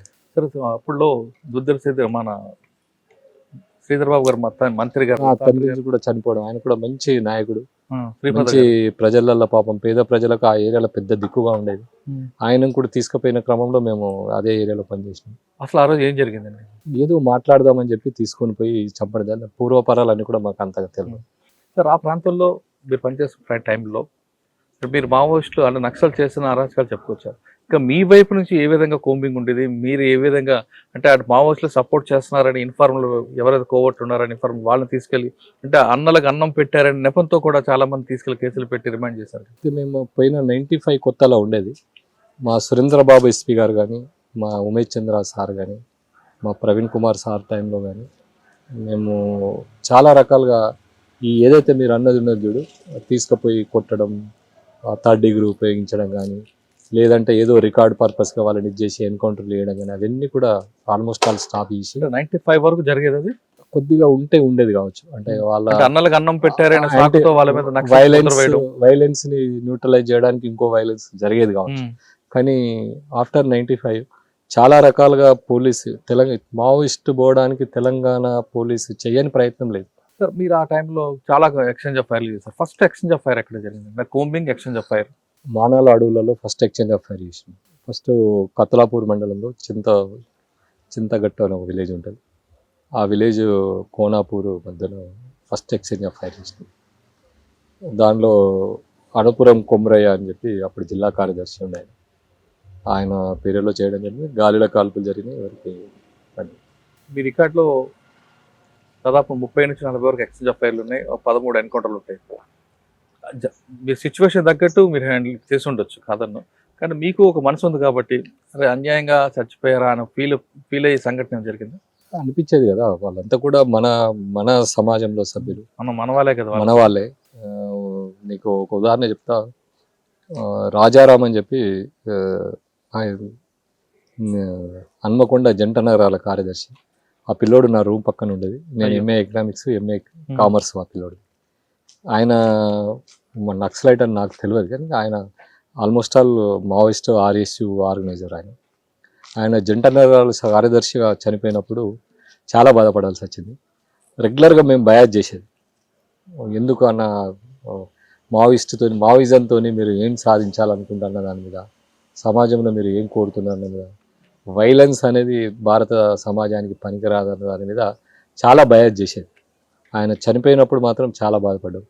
ఎందుకంటే నాలాగా పోలీస్ కావాల్సినాడు, నాలాగా ఈ దేశానికి సేవ చేయాల్సినాడు ఈ రకంగా యాంటీ నేషన్గా పోయి బలైపోయింది అని చెప్పి బాధ. ఎక్స్చేంజ్ ఆఫ్ ఫైర్లు జరుగుతుంటప్పుడు ఒక మంచి ఎక్స్చేంజ్ అంటే బాగా గుర్తుండిపోయిన ఎక్స్చేంజ్ ఆఫ్ ఫైర్ చెప్పండి. అంటే త్రుట్లో మీరు కూడా తప్పించుకునే సంఘటన ఉంటాయి. చాలా సందర్భాలలో తప్పించుకున్నామండి. ఇది ఒకటి బాగా కొత్తపేట అని కొత్తపేట అని రాయకల్ పిఎస్ లిమిట్స్ లో ఒక ఎక్స్చేంజ్ ఆఫ్, అక్కడ ఏదో దళం మీద వైలెన్స్ చేస్తుంది, ఒక నలుగురిని తీసుకుపోయి కొడుతున్నారు అన్న దాని మీద మేము ఒక ఇన్ఫర్మేషన్ ఉంటే వెళ్తే వాళ్ళకు మాకు జస్ట్ 10 అడుగుల డిస్టెన్స్ వరకు వెళ్ళి ఎక్స్చేంజ్ ఆఫ్ ఫైర్ అయ్యింది. అయిన తర్వాత ఆ టైంలో మేము కూడా AK-47 మా తోటలకు కూడా కొద్దిగా ఇంజూర్డ్ అయ్యారు. మాకు కూడా పిల్లెట్స్ కొన్ని పైకి వెళ్ళిపోయినాయి. ఆ టైంలో బాగా తుటుకులో తప్పించుకున్నాం. తర్వాత మహాదేవ్పూర్ ఏరియాలో చాలాసార్లు వాళ్ళ అంబుష్కి వెళ్ళి రెడ్డిపల్లి కానీ, కనకనూరులో కానీ, రెడ్డిపల్లిలో కానీ చాలా సందర్భాలలో మహాదేవ్పూర్ ఏరియాలో చాలా ఎక్స్చేంజ్ ఆఫ్ ఫైర్లు. తర్వాత నిజామాబాద్ బార్డర్ మానాలలో కూడా ఒకసారి first People's Guerrilla Army first PLGA పుట్టింది. ఫస్ట్ ఎక్స్చేంజ్ ఆఫ్ ఫైర్ మేము చేసినాం. దానిలో 70 క్లామోర్ మైన్స్ అయినాయి. మా మీద కిలోమీటర్ పొడుగా అంబుష్ చేసింది. లక్ ఏంటంటే మేము ఆ వైపు ఆ రూట్లో వెళ్ళకుండా వాళ్ళ కౌంటర్ రూట్లో వెళ్ళి ఎక్స్చేంజ్ ఆఫ్ ఫైర్ చేసినాం. మేము చేసిన ఎక్స్చేంజ్ ఆఫ్ ఫైర్తో ఆవల మానాల నిజామాబాద్కి పోయి అక్కడ ఒక 7 మహిళలు ఎన్కౌంటర్ అయ్యారు. సార్, ఆ మానాల ఎన్కౌంటర్ గురించి చెప్పండి. ఒక కేస్ స్టడీగా ఉండిపోయింది. ఇప్పుడు మానాల ఎన్కౌంటర్ నేను ఓకే సార్. పెద్దపల్లి తర్వాత ఎక్కడికి వచ్చారు? పగిడిపల్లి తర్వాత రాయకల్లో 3 years చేశాను సార్. తర్వాత కతలాపూర్ వెళ్ళాను సార్. తర్వాత మెట్పల్లి చేశాను. జైతాల్ డివిజన్లో 6 పోలీస్ స్టేషన్ చేశాను సార్. తర్వాత జగిత్యాల ఇట్లా గోదావరిఖని డివిజన్లో కొయ్యూరు చేశాను సార్. అప్పుడు కొయ్యూరు ఎన్కౌంటర్ జరిగింది. ఆ ఎన్కౌంటర్ తర్వాత నేను వెళ్ళాను అక్కడికి. అచ్చా, కొయ్యూరు ఎన్కౌంటర్ కూడా చెప్పండి. కొయ్యూరు ఎన్కౌంటర్లో శీలం నరేష్ అని చెప్పి నల్ల ఆదిరెడ్డి, శీలం నరేష్ చాలా ఇంపార్టెంట్ క్యాడర్ వాళ్ళు. ఆ ఎన్కౌంటర్లో వాళ్ళు అక్కడ కొయ్యూరులో జెండా వాళ్ళు గుట్టారు. బెంగళూరు నుంచి తీసుకొచ్చి ఇక్కడ ఎన్కౌంటర్ చేస్తారంట, వాస్తవం? ఆ విషయం తెలియదు. ఆ ఎన్కౌంటర్ తర్వాత నేను అక్కడికి వెళ్ళాను. అచ్చా సార్, మీరు కరీంనగర్లో ఎంతకాలం పనిచేస్తుంటారు? 20 years 20 years అంటే ఎస్ఐ సిఐ అక్కడే. SICA అక్కడ. ఓకే, 20 yearsలో ఎంతమంది ఆఫీసర్లు మీకు? సురేంద్ర బాబు గారు, సురేంద్ర బాబు సార్ ఫస్ట్, తర్వాత ఉమేష్ చంద్ర సార్, తర్వాత నళిన్ ప్రభాస్ సార్, తర్వాత ప్రవీణ్ కుమార్ సార్, తర్వాత గంగాధర్ సార్, శివశంకర్ రెడ్డి సార్. వీళ్ళ పీరియడ్లో ఆల్మోస్ట్ మీరు లెజెండ్స్ దగ్గర పనిచేస్తారు అందరూ ఆల్మోస్ట్. వీళ్ళందరి దగ్గర మీకు బాగా నచ్చిన ఆఫీసర్ ఎవరు? అంటే ఒక్కొక్కటి పర్సెప్షన్ ఒకలా ఉంటుంది, అందరినీ ఒకలా చేయలేం, కానీ మీకు బాగా అటాచ్మెంట్ ఉన్న ఆఫీసర్ ఎవరు? వాళ్ళంతా నలుగురు కూడా మాకు చాలా అటాచ్మెంట్లో ఉన్న ఆఫీసర్లే. సురేంద్ర బాబు సార్ ఇప్పుడు పోయినా కూడా మేము గుర్తుపెట్టి ఆదరిస్తాం.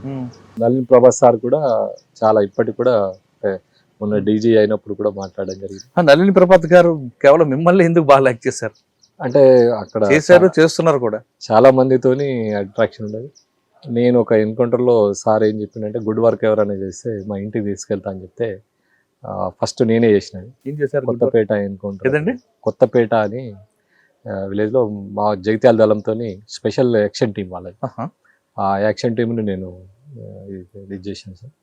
దానికి ఇదే సార్ మా ఫ్యామిలీతో సహా మేము కులు మనాలికి తీసుకెళ్ళిండు. అక్కడ 15 రోజులు మేము కులు మనాలిలో సార్ ఇంటి దగ్గరనే ఉన్నాం. అప్పటి నుంచి సార్తో బాగా అటాచ్మెంట్, ఆ రోల్ మోడల్ కూడా. అంటే మీకు నళిని ప్రభాత్ గారు అంటే బాగా బాగా. ఓకే సార్, ఇప్పుడు మీరు కొయ్యూరు కరీంనగర్ పనిచేసిన టైంలో మీకు మంచి వర్క్ చేస్తే మిమ్మల్ని తీసుకెళ్ళి కులుమలను చూపిస్తున్నారు, చేసి పెట్టారు. కానీ అప్పటికే మీకు టీచర్ అని చెప్పి మీ మామగారు మీ వాళ్ళ అమ్మాయిని ఇచ్చారు. కానీ కరీంనగర్ వచ్చాక మీరు పోలీస్ ఆఫీసర్ అయ్యారు. ఎప్పుడు మేడం ఫీల్ అవ్వలేదా, భయపడలేదా? ఎందుకంటే ఆ టైంలో చాలా దినదిన గండమే కదా, అప్పుడు చాలా పరిస్థితులు బయటకు వెళ్ళారంటే ఇంటికి వస్తారా? ఎగ్జాక్ట్లీ. చాలా మట్టుకు ఏంటంటే మా ఇంటికి ఎవరు మా అమ్మ నాన్న కానీ మా అత్త మామ వచ్చినా ఒక 2 days ఉండేది, 3 days ఏడ్చుకుంటా పోయేది. అనవసరంగా వీళ్ళు ఈ డ్యూటీ పెట్టే. ఎందుకంటే మేము ఇంటి దగ్గర మాకు ఒక 20-25 ఎకరాల వ్యవసాయం, మంచి అంత ఆనందంగా ఉండే రోజులు అవి. ఇవన్నీ చూసి వాళ్ళకు, మా ఆదిలాబాద్ వెనుకబడిన ప్రాంతం కాబట్టి ఇదంతా సిచ్యువేషన్ అంతా చూసిన తర్వాత వీడికి ఎప్పుడు ఏమవుతుంది అన్న భయంలో పాపం ఇప్పుడు కూడా వచ్చిన ప్రతిసారి ఏడ్చేది. మళ్ళీ మావిడైతే, మా పిల్లలు కానీ మావిడ కానీ, నేను తుపాకీ పట్టుకొని బయటకు వెళ్ళిన ప్రతిసారి కూడా ఇంట్లో నిద్రపోకుండా వెయిట్ చేస్తూ ఉండేది. ఏది చిన్న టీవీలో స్క్రోలింగ్ కానీ వార్తలు వచ్చినా కూడా కళ్ళకి నీళ్ళు పెట్టుకొని, అప్పుడు ఫోన్ సౌకర్యాలు ఏమి ఉండేవి కావు. సెట్లో ఏదైనా ఉన్నదని తెలుసుకొని అరే సేఫ్ అని చెప్పి అట్లా అనుకున్న రోజులు చాలా ఉన్నాయి. సార్, మీ జర్నీ కంప్లీట్లో మీ మేడం రోల్ ఏంటండి? ఈరోజు సక్సెస్ వెనక అంటే మీరే కాదు, పోలీస్ ఆఫీసర్ ప్రతి సక్సెస్ వెనక ఆవిడే ఉంటారు. ఎగ్జాక్ట్లీ. ఇన్స్పెక్టర్ గారు కానీ, కానిస్టేబుల్ కానీ, ఎస్ఐ కానీ, ఐపీఎస్ ఆఫీసర్ జనరల్ ఏముంటారు వాళ్ళ భార్యలే. వాస్తవం సార్. విషయం ఏంటంటే మాకు పర్సనల్ లైఫ్ తక్కువ ఉండదు, ప్రొఫెషనల్ లైఫే ఉంటుంది. పర్సనల్ లైఫ్ అంతా కూడా మా వైఫ్ సొసైటీ కోసం, పిల్లల ఎడ్యుకేషన్ కానీ, మీ ప్రొఫెషనల్ అంతా కూడా సొసైటీకే ఉంటుంది. మా భార్య పిల్లలంతా కూడా ఎప్పుడు మా మిస్సెసే, ఆడవాళ్ళే మొత్తం పిల్లల చదువులు కానీ, వాళ్ళ ఎడ్యుకేషన్ కానీ, హెల్త్ కానీ, వాళ్ళ బాగోగులన్నీ కూడా ఆవిడే. అంటే అమ్మాయినా నానైనా ఆవిడే, అన్ని వాళ్ళే. ఇది అందరూ అంటే ఆల్రెడీ మీరు అన్నట్టు కానిస్టేబుల్ టు డీజీ వరకు కూడా this is the same situation. కానీ ఇప్పుడు కూడా మీకు ఆవిడ బాధపడలేదా? బాధపడ్డా కూడా పర్సనల్ లైఫ్ చాలా కోల్పోతున్నాం. అదే కదా, చాలా మట్టుకు వాళ్ళ ఇంట్లో ఉంటుంది, మీరు బయట ఉంటారు. చాలా మంది పోలీస్ ఆఫీసర్లకు రిక్వెస్ట్ ఏం చేస్తానంటే, నేను గో టు లోప్ లైన్. మీరు ఒక 5-6 years main stream law and order చేసిన తర్వాత ఒక 3-4 years లూప్ లైన్ వెళ్తే మన పిల్లలు ఏం చేస్తున్నారు, మన భార్య, మన హెల్త్ కండిషన్ ఏంది, మన పిల్లల హెల్త్ కండిషన్ ఏంది, వాళ్ళ ఎడ్యుకేషన్ ఏంది, పర్సనల్గా మనం రివ్యూ చేసే అవకాశం ఉంది. ఈరోజు నా పిల్లలు సక్సెస్ కావడానికి అది కూడా ఒక కారణం. నేను ఆఫ్టర్ లాంగ్ టైం నేను ఎస్హెచ్ఓ 16 years చేసిన తర్వాత ప్రమోషన్ మీద నేను ఏసీబీకి వెళ్ళాను. ఏసీబీ పిల్లల ఎడ్యుకేషన్ గురించి హెల్త్ పర్పస్గా పిల్లల దీని ప్రకారంగా 5.5 years నేను ఏసీబీలో కూడా పనిచేయడం జరిగింది. ఎక్కడ కరీంనగర్ నిజామాబాద్ నిజామాబాద్ ఏసీ చేసిన తర్వాత అప్పుడు నా పిల్లలు ఇంటర్మీడియట్ 10th హై స్కూల్ వాళ్ళ ఒక లైన్ వచ్చే వరకు high school standard intermediate standard మా పిల్లలు ఇద్దరిని దగ్గరుండి చదివించడం జరిగింది. ఆ టైంలో వాట్ ప్రపంచం ఏంది అన్నది కూడా ఉంటారు. ఎంతసేపు ఈ 16 ఏళ్ల కాలంలో నక్సలైట్లు, సిఐ, ఎస్పీ, ఈ దీనిలోనే మనం ఇదైతా ఉంటాం. మళ్ళీ ప్రొఫెషనల్ జెల్సీ, వాడు పక్కకున్న సిఐతో ఆ పోస్టింగ్ తీసుకుంటే నేను ఈ పోస్టింగ్ తీసుకోవాలని, ఆయన ఇది చేస్తే నేను ఇంకో ప్రమోషన్ తీసుకోవాలని, ఆయనకు రివార్డ్ వస్తే నేను ఒక రివార్డ్ తీసుకోవాలని, ఈ జెల్సీలనే చాలామంది పోలీస్ ఆఫీసర్లు ఆ పిల్లల బాగోలు చూసుకోకుండా, హెల్త్ బాగోలు చూసుకోకుండా రిటైర్మెంట్ పరిస్థితిలో చాలా మందికి ఆ ప్రాబ్లం ఈరోజు మాకు తెలిసిన ఆఫీసర్లు ఫేస్ చేస్తున్నారంటే అదే బాధ అనిపిస్తూ ఉంటాయి. చాలామందికి మా పోలీస్ ఆఫీసర్లకు కోరుకునేది ఏంటంటే జస్ట్ 5-6 yearsకి ఒకసారి అయినా you should go loop line, any loop line. Family life కొద్దిగా బెటర్గా మనం లీడ్ చేయొచ్చు. సార్, ఇన్స్పెక్టర్గా ప్రమోషన్ రాక ముందు వరకు మీరు 12 ఏళ్ళు 16 ఏళ్ళు పనిచేస్తారు. 16 ఏళ్ళు 4 లెజెండ్స్ సార్ పనిచేస్తారు. అందులో బాగా గుర్తుండిపోయిన ఒక కేసు చెప్పగలరా? ఎవరిది వాళ్ళే రోల్. ఇప్పుడు ప్రవీణ్ కుమార్ వచ్చింది ఒక రోల్, ఆయన ఒక మోడల్గా తీసుకొని ఆయన ఒక పని చేయడం జరిగింది. నళిని ప్రభాస్ సార్ ఒక మోడల్ తీసుకొని పనిచేయడం జరిగింది. ఉమేష్ చంద్ర సార్ ఒక మోడల్గా తీసుకొని పనిచేసింది. సురేంద్రబాబు సార్ ఒక మోడల్గా తీసుకొని, అంటే ఎవరి పీరియడ్ వాళ్ళది, ఎవరి సిచ్యువేషన్ వాళ్ళది. ఆ సిచ్యువేషన్కి అనుకూలంగా వాళ్ళు పనిచేసి వాళ్ళ పని అంతా కూడా మావోయిస్ట్ని ఎట్లా కర్వ్ చేయాలా, ఇక్కడ ఉన్నటువంటి ఇతర నక్సలైట్ గ్రూపులందరినీ కూడా ఎలా కర్వ్ చేయాలా అన్న ఉద్దేశంతోనే వాళ్ళు పనిచేయడం. కొంతమంది ఎన్కౌంటర్లే లక్ష్యంగా వెళ్ళారు, మరికొంతమంది సరెండర్ పాలసీ, మరికొంతమంది రకరకాల పాలసీ ప్రకారంగా. ఇప్పుడు ఆ సురేంద్రబాబు టైంలో ఆయన చేసిన పాలసీ ఏంది, only real exchange of fires, that is fake exchange of fires. ఎట్టి పరిస్థితులు ఆయన ఇది చేయలే, ఎట్టి పరిస్థితులు అట్లా చేసిన వాళ్ళని కూడా ఆయన ఊరుకోవాలి. తర్వాత రియల్ ఎక్స్చేంజ్ ఆఫ్ ఫైర్స్ రియల్గా ఇది చేయడం జరిగింది. నళిని ప్రభాత్ వచ్చిన తర్వాత కూడా అది పీక్ మూమెంట్, ఆ వైలెన్స్ కూడా అట్లనే ఉండేది. కౌంటర్ వాళ్ళు కూడా చాలామందిని, పొలిటీషియన్స్ కానీ, పోలీసుని కానీ, తర్వాత మామూలు వ్యక్తులు, ఇన్ఫార్మర్లని కానీ చాలా వైలెన్స్గా పోయేది. కాబట్టి పోలీస్ కూడా ఆ టైంలో వైలెన్స్గా పోవాల్సి వచ్చింది. ఆఫ్టర్ 2000, 2001, 2004, 2003 ప్రాంతంలో ప్రవీణ్ కుమార్ వచ్చిన పీరియడ్లో ఏంటంటే ఉమేష్ చంద్ర సార్ కూడా జస్ట్ 6 months చేశాడు. సార్ది కూడా సేమ్ నళిని ప్రభాత్ 6 నెలలు పనిచేశారండి. అవును, 6 నెలలు పనిచేసిన ఆయన ట్రాన్స్ఫర్ అవగానే మొత్తం మీరందరూ అదంతా కూడా అప్పుడు మా మీద కూడా కేసులు అయినాయి, మా స్పెషల్ పార్టీ మీద, మా 6 నెలలు అంత అభిమానం చాలా, అంటే ఆయన మోటివేషన్ అట్లుండేది.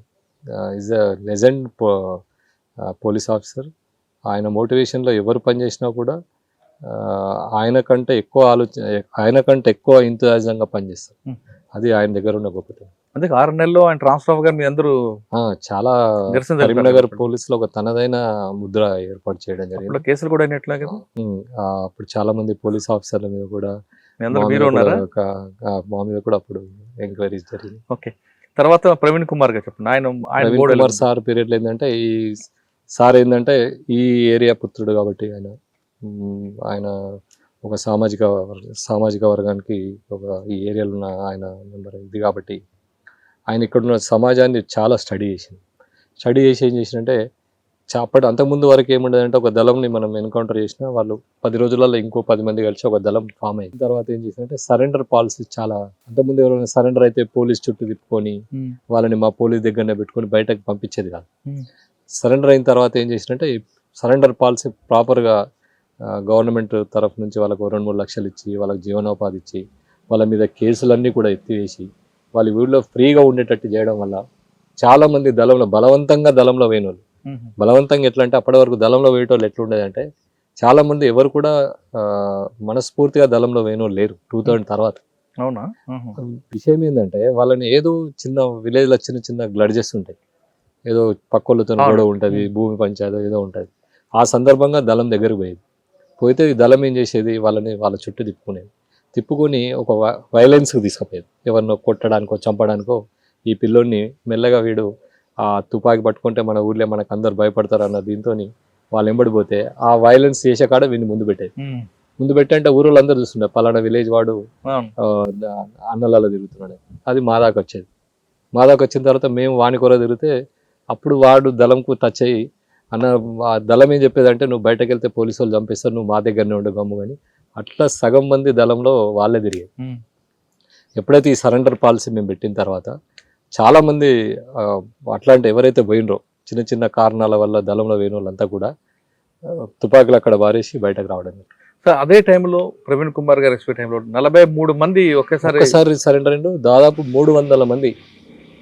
జనశక్తి అయితే పూర్తిగా లేకుండా పోయింది. 43 మంది ఒకేసారి జనశక్తి మొత్తం ఆ దెబ్బతో జనశక్తి పూర్తిగా నామరూపాలు లేకుండా పోయింది.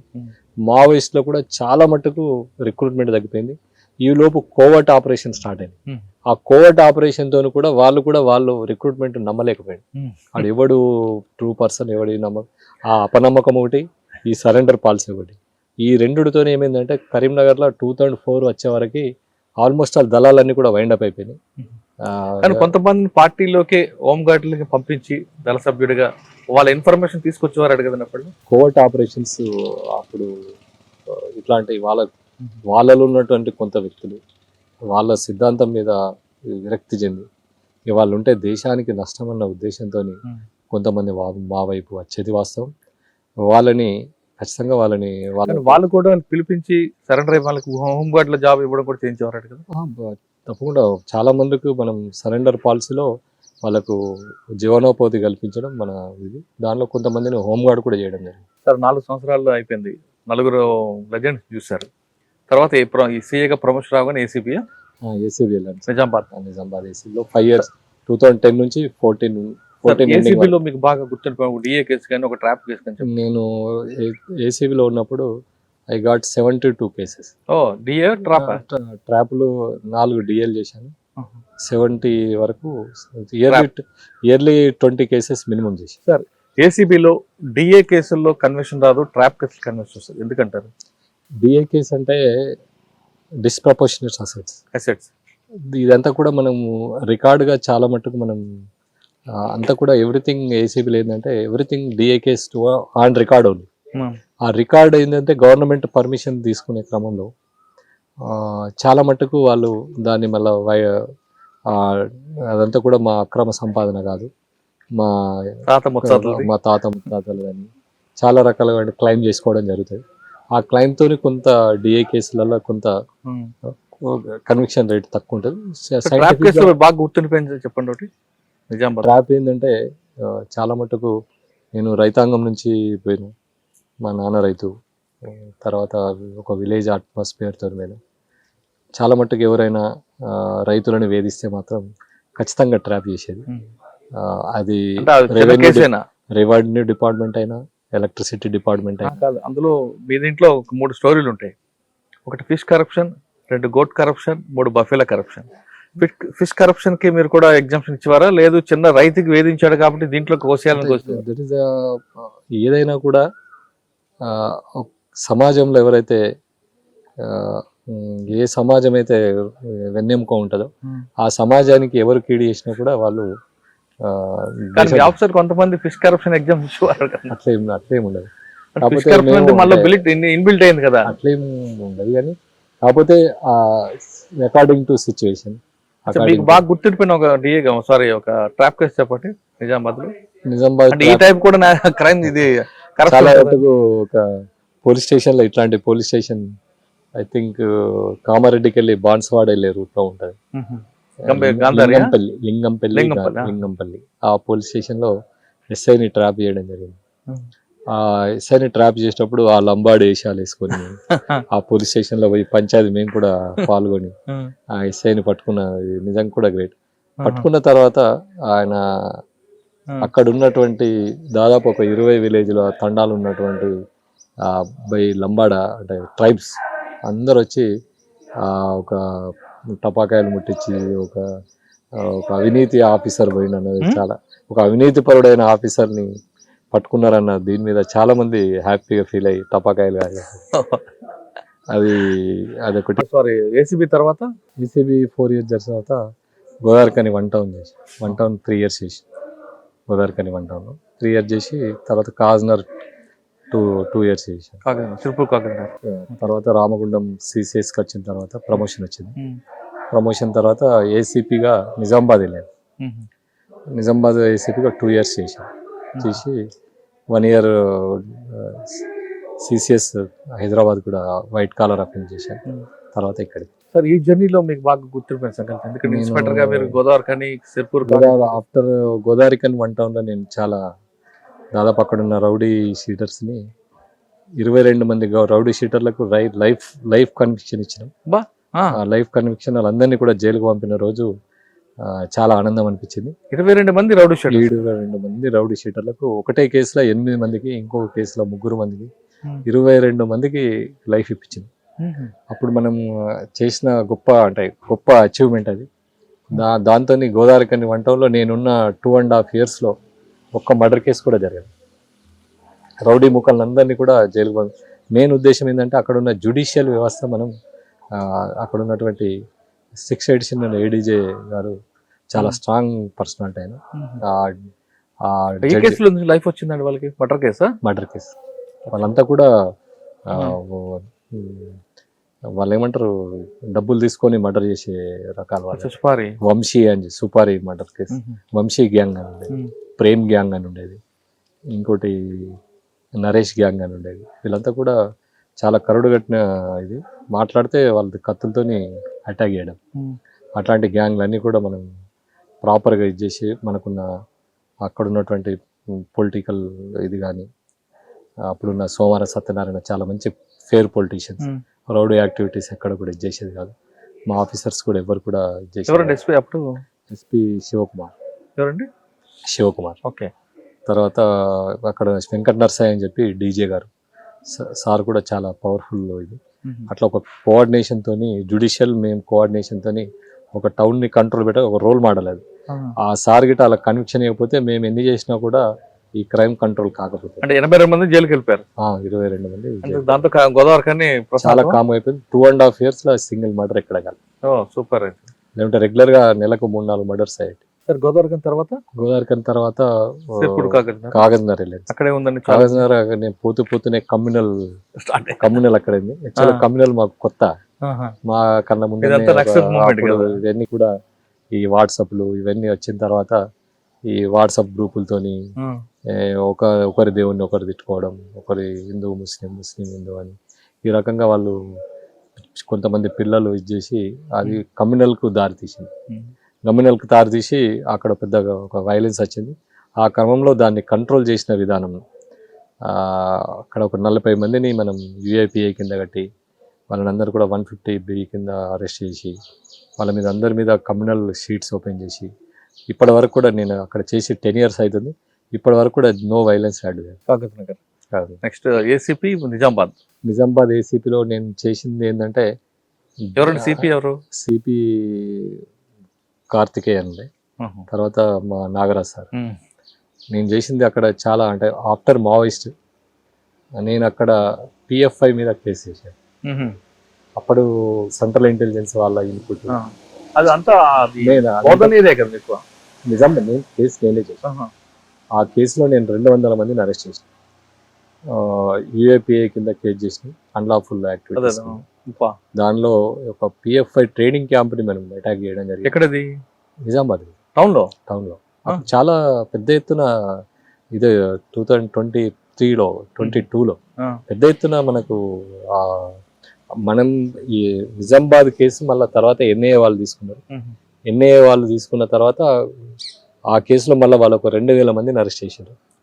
లీడ్ తోటి 2000 మందిని అరెస్ట్ చేసిన తర్వాత అప్పుడు ఆ PFI మీద సెంట్రల్ గవర్నమెంట్ బ్యాన్ పెట్టింది. బికాజ్ నాకు ఒక తృప్తి ఏంటంటే అక్కడ నేను చేసిన కేసు, నేను ఇన్వెస్టిగేషన్ చేసిన కేసు PFI బ్యాన్ కారణం ఏంటంటే I was very happy that thing. Rajesh Kumar counter intelligence IG గారు కానీ తర్వాత మా నాగరాజు CP గారు కానీ చాలా మట్టుకు దాన్ని మనం కేసు చేయడానికి చాలా రకాలుగా అక్కడ ఉన్న మైనారిటీస్ ని అరెస్ట్ చేయడం అంటే అంత ఈజీ కాదు. ఆ టైంలో మీకు ఏమైనా ప్రాబ్లం రాలేదా? ఎందుకంటే పక్కన చాలా వచ్చినా కూడా పొలిటీషియన్స్ కూడా ఒక ఆయన ఉన్నాడు కదా, చాలా వచ్చినా కూడా వాట్ ఈస్ PFI అనేది మనం చెప్పినాం. వాళ్ళు చేసే యాంటీ నేషన్ ఏందో చెప్పినాం. వాళ్ళు ఏ రకంగా ఇది చేస్తున్నారు, వాళ్ళ ఆర్గనైజేషన్ స్ట్రక్చర్ ఏందో చెప్పినాం. అదంతా కూడా యాంటీ నేషన్ ISI మోడల్లో వాళ్ళు ఆ ఆర్గనైజేషన్ స్ట్రక్చర్ ఉంది. కాబట్టి ఇండియన్ గవర్నమెంట్ కూడా వాళ్ళ ఎక్స్ట్రీమ్ ఐడియాలజీ ఎక్స్ట్రీమ్ ఇది అని చెప్పేసి వీళ్ళంతా కూడా ఆ వైపు తీసుకెళ్తారని చెప్పేసి ఈరోజు ఆ పిఎఫ్ఐని బ్యాన్ చేయడం జరిగింది. I was a first IO in that case. Second ACP DD.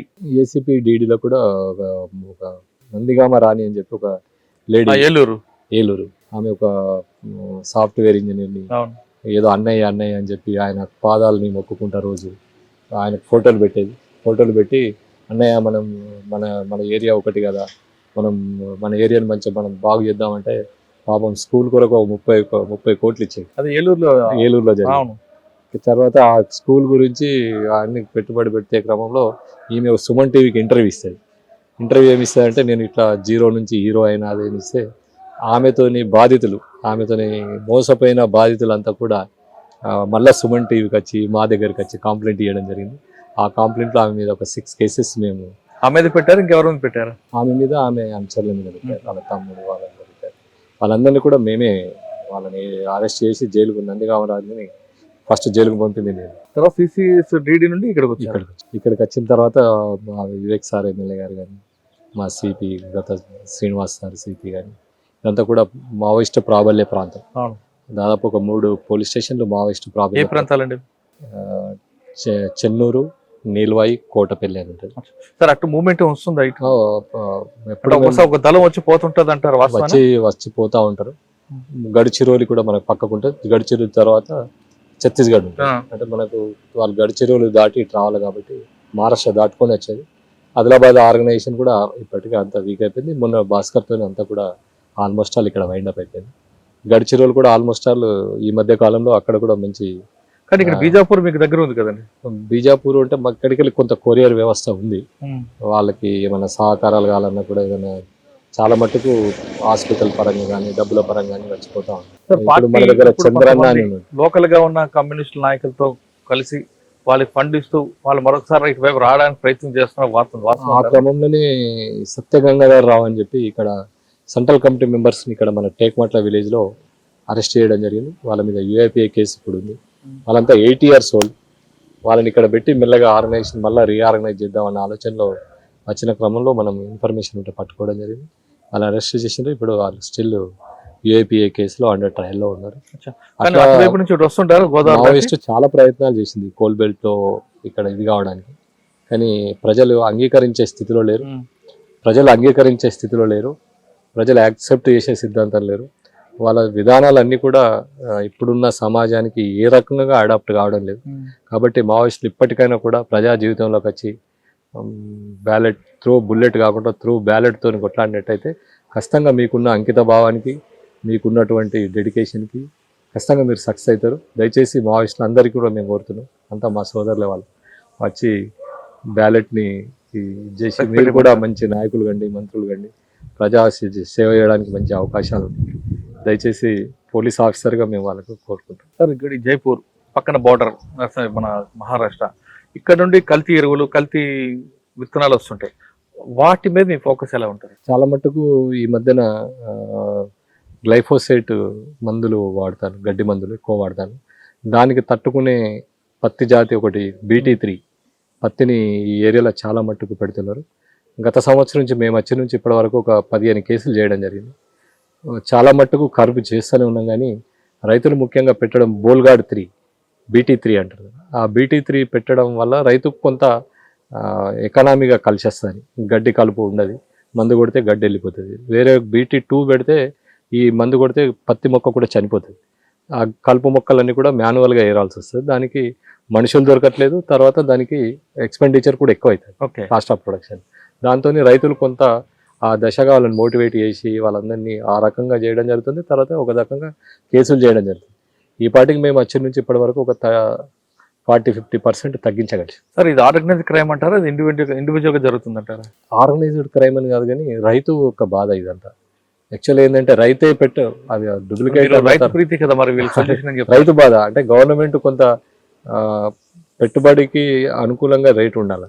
7,000 ఒక 20 సంవత్సరాల కింద 7,000 ఉంది పత్తి రేటు, ఇప్పుడు కూడా 7,000 ఉంది. ఇప్పుడు కాస్ట్ ఆఫ్ ప్రొడక్షన్ పెరిగిపోయింది. 10,000 గిట్టుబాటు ఉంటే ఇలాంటి నకిలీ ఎరువులు కానీ నకిలీ మందుల వైపు రైతులు వెళ్ళరని నేను అంటే నకిలీ విత్తనాల పట్ల నకిలీ ఎరువుల పట్ల గవర్నమెంట్ కూడా చాలా సీరియస్ గా యాక్ట్ చేస్తుంది. అవును. వాళ్ళ మీద పీటీ పీడీ యాక్ట్ ప్రపోజల్స్ కూడా మేము త్వరలో మా ఇప్పుడు ఈ CP రోజు గారి ప్రెస్ ఆధ్వర్యం- మీట్ ఏంటండి?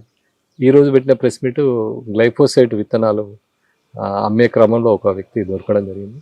ఆయన పైన మనము ఇప్పటికి ఇది 3వసారి ఆయన మీద చట్టపరంగా ప్రాపర్గా చర్యలు తీసుకొని వాడిని రిమైండ్ చేయడం జరిగింది. ఇప్పుడు 3సారి దొరికాడు కాబట్టి పీడీ యాక్ట్ పెడతారా? పీడీ యాక్ట్ పెట్టే అవకాశం కూడా it is legally fit, we will definitely follow. మా సిపి గారి గైడ్ లైన్స్లో ప్రాపర్గా మేము ఇక్కడ కర్బ్ చేస్తున్నాం. దాని మీద కర్బ్ చేయడానికి ఇలాంటి వ్యక్తుల మీద ఎలాంటి చట్టాలను ఉపయోగిస్తాం. కేసులు పెట్టడం, అరెస్ట్ చేయడం కాకుండా రైతులకి మీ ద్వారా ఇచ్చే మెసేజ్ ఏంటి? రైతులకు ఒకటే చెప్తున్నాం, BT3 అనేది కల్తీ విత్తనాలు అనేటివి రైతుకి చాలా హానికరం. ముఖ్యంగా రైతు బీమా వచ్చింది.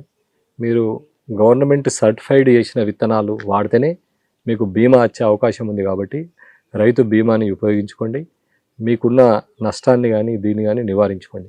అంతేగాని మీరు ఈ నకిలీ విత్తనాల వైపు వెళ్తే మీ పంట నష్టం జరిగినట్టయితే ఎలాంటి బీమా సౌకర్యం ఉండదు. మోరోవర్ మీకు పత్తి దిగుబడి కూడా తగ్గుతుంది, చాలా రకాలుగా దిగుబడి కూడా తగ్గే అవకాశం ఉంటుంది. కాబట్టి దయచేసి వ్యవసాయ అధికారులు సూచించిన, గవర్నమెంట్ సూచించిన తర్వాత సర్టిఫైడ్గా ఉన్నటువంటి విత్తనాలని వాడమని అధికారులను రైతుల సోదరులకు కోరుచు. సార్, మీరు ఫైనల్గా క్వశ్చన్ అంటే 95లో మీరు డిపార్ట్మెంట్కి వచ్చినప్పటికీ ప్రజలకి పోలీసుల మధ్యన ఒక అనుబంధం, ఒక భయం, లేదా భయంతో కూడా గౌరవం ఇదంతా చూస్తుంటారు. కానీ ఇప్పుడు అది పెరిగిందా తగ్గిందా ప్రజలకి పోలీసుల మధ్య? ఎగ్జాక్ట్లీ మీరు అడిగిన క్వశ్చన్. అప్పుడు మేము వచ్చిన కొత్తలో కూడా చాలా మట్టుకు ఈ వార్ సిచ్యువేషన్లో మేము ఎంట్రీ కావడం జరిగింది. మేము యూనిఫామ్ వేసుకోలేని పరిస్థితి. అప్పుడు మేము కూడా ఎక్కడైనా పోవాలనుకుంటే మా ఐడెంటిఫికేషన్ దాక్కొని పోవాల్సిన పరిస్థితి. లైక్ ఎప్పుడైనా విలేజ్కి వెళ్ళాలంటే ఒక ఆర్టీసీ బస్సులో ఒక 50 మందితో పాటు మేము కూడా కలిసి మఫ్టీలో వెళ్ళాల్సిన పరిస్థితులు ఉండేవి. ఆ టైంలో సహజంగా ఆ వార్ సిచ్యువేషన్లో ప్రజలు కొద్దిగా భయపడేది వాస్తవం. ప్రేమతో కూడా తర్వాత మేము ప్రజల వద్దకు కొన్ని కార్యక్రమాలు తీసుకుపోవడం, ప్రజలతోనే అనుబంధంగా ఉండడం, మమేకం కావడం, ప్రతి సమస్యని మేము ప్రజల సమస్యని టేకప్ చేయడం, వాళ్ళని ఎడ్యుకేట్ చేయడం, ఇదంతా చేసిన తర్వాత ప్రజలు మా పట్ల చాలా సోదర భావంతో, మిత్రత్వంతో చాలా మట్టుకు మాకు వచ్చిన అప్పుడు మావోయిస్టుకు వ్యతిరేకంగా వచ్చిన ఇన్ఫర్మేషన్లు అన్నీ కూడా మా పోలీస్ వాళ్ళ యొక్క మాకున్న ప్రజల యొక్క సంబంధాలతోనే ఎక్కువ ఇన్ఫర్మేషన్ వచ్చేది. అలాంటి ఆఫీసర్లే సక్సెస్ అయ్యేటి కూడా. తర్వాత ఇప్పుడున్న పరిస్థితికి వచ్చేసరికి ఇప్పుడున్నటువంటి ఈ సోషల్ మీడియా యుగంలో, ఈ ఫాస్ట్ టెక్నాలజీ యుగంలో ఇదంతా కూడా మనం ట్రాన్స్పరెన్సీ అనేది చాలా పెరిగిపోయింది. ఆ ట్రాన్స్పరెన్సీలో భాగంగా మనం కూడా ఏదైనా కూడా కలిసిమెలిసి పనిచేసినట్టయితేనే ప్రజలకు ఒక సర్వీస్ చేయగలుగుతామని చెప్పి నా అభిప్రాయం. సో ఫైనల్గా ఈ డిపార్ట్మెంట్లోకి వచ్చే వాళ్ళకి మీరు ఇచ్చే మెసేజ్ ఏంటంటే, అంటే మీలాంటి వాళ్ళు అప్పుడు ఛాన్స్ అనుకున్నారు కానీ ఛాయిస్గా వచ్చారు. తర్వాత కొంతమంది ఛాయిస్గా వస్తారు, కొంతమంది ఛాన్స్లో వచ్చి పనిచేస్తారు. కానీ ఛాన్స్లో వచ్చిన తర్వాత కూడా డిపార్ట్మెంట్కి వచ్చేదాకా వాళ్ళు ఒక డెడికేట్గా పనిచేసే వాళ్ళు చూస్తుంటారు. మీ బ్యాచ్మెంట్స్ అవ్వచ్చు, మీ జూనియర్స్ అవ్వచ్చు. కానీ ఇప్పుడు సర్వీస్ మోటో కన్నా కమర్షియల్ మోటోకి ఎక్కువ వస్తున్నారు. అంటే అందరూ ఉండకపోవచ్చు, 10% 20% ఉంటే ఉండొచ్చు. పోలీస్ డిపార్ట్మెంట్లోకి కమర్షియల్గా రమ్మంటారా, సర్వీస్ మోటివ్తోనే రావాల్సింది. It is a service, humbly service. అంటే మనం ఎవరో అంటే వేరే వాళ్ళకి ఇంత అవకాశం ఉండదు. మన యూనిఫామ్తోని ఎక్కడికి వెళ్ళినా కూడా మనకు ఒక గౌరవము, ఒక ఇది వస్తుంది. దాంతో మనం ఒక బస్ స్టాండ్లో నిల్చున్నా కూడా మన చుట్టూ ఒక దొంగతనం, ఏ పిక్ పాకెటర్ కూడా అంత సాహసం చేయడం. తర్వాత మనం చాలా మందికి చాలా రకాల సర్వీస్ చేసే అవకాశం, లైక్ భార్యాభర్తల కౌన్సిలింగ్ కానీ, రోడ్డు మీద వెళ్ళే ట్రాఫిక్ నిబంధనలు కానీ, ఇవన్నీ కూడా మనం చేయడం వల్ల చాలా మట్టుకు రోడ్ యాక్సిడెంట్ తగ్గిస్తాం. భార్యాభర్తలు ఇది చేసి మనం కౌన్సిలింగ్ చేసి చాలామందికి విడాకులు కాకుండా చూస్తాం. చాలామందికి మనం అన్యాయానికి గురి కాకుండా చూస్తాం. ఒక కబ్జాదారుల నుంచి వాళ్ళను కాపాడుతాం. ఇట్లా చాలా రకాలైనటువంటి మనం సర్వీసు ఏ రకంగా మనం ఒక్క హెల్ప్ చేసినా కూడా జీవితంలో వాళ్ళు మనల్ని మర్చిపోకుండా చూసుకుంటారు. ఈ వేరే ప్రొఫెషన్కి ఇలాంటి అవకాశం ఉండదు. మనం కానిస్టేబుల్ దీనిలో కానీ హోమ్ గార్డ్ కూడా ఒక్కొక్కసారి కొన్ని విలేజ్లలో చాలా మంచి పేరు ఉంటుంది. కారణం ఏంటంటే ప్రతి దాన్ని కూడా ఆయన వాళ్ళకి గైడ్ చేస్తూ ఉంటాడు, చెప్తా ఉంటాడు. వాళ్ళ మాట సాయం అనేది పోలీసుల చేత సాయం కంటే మాట సాయం ఇంకా చాలా బాగా చేయొచ్చు. కాబట్టి అందరికి సోదరులకు కోరేది ఏంటంటే, you Jain police, serve the society. అన్యాయం ఎక్కడ జరిగిందో ఆ బాధితుల పక్షాన్ని నిలబడాలంటే పోలీసు ఒక్కరే అంటున్నారు వెంకటేశ్వర గారు. ఆ సమయంలో వాళ్ళకి చేసిన సహాయం, మాట సహాయం ఎంతో మేలుంటుంది. మీరు చేత సహాయం కన్నా మాట సహాయం చేస్తే వాళ్ళ జీవితాంతం మేము గుర్తుపెట్టుకుంటారని చెప్తున్నారు. ఈ అవకాశం ఏ డిపార్ట్మెంట్లో రాదు, కేవలం పోలీస్ డిపార్ట్మెంట్లో మాత్రం ఉంటుంది అంటారు. ఇక్కడికి వచ్చిన తర్వాత కేవలం సర్వీస్ మోటోలో అండి, కమర్షియల్ మోటోలో రావాలంటే ఈ డిపార్ట్మెంట్ కాదు, వేరే డిపార్ట్మెంట్ ఉంది. సర్వీస్ మోటోలో వచ్చే వాళ్ళు మాత్రం ఈ డిపార్ట్మెంట్ ది బెస్ట్ ప్లాట్ఫామ్ అంటున్నారు వెంకటేశ్వర గారు. ఇది వెంకటేశ్వర గారితో ఎక్స్క్లూజివ్ ఇంటర్వ్యూ. వచ్చే వారం మరొక మళ్ళీ కలుద్దాం. అంతవరకు నమస్తే. Thank you. నమస్కారం.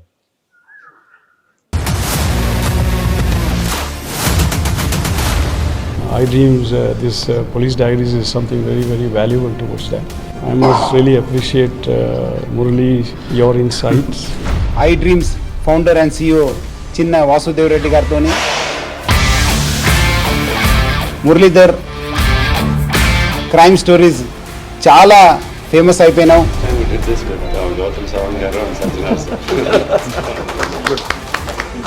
Well done. Congratulate him for doing so well, and I congratulate him, his boss also. For doing so well.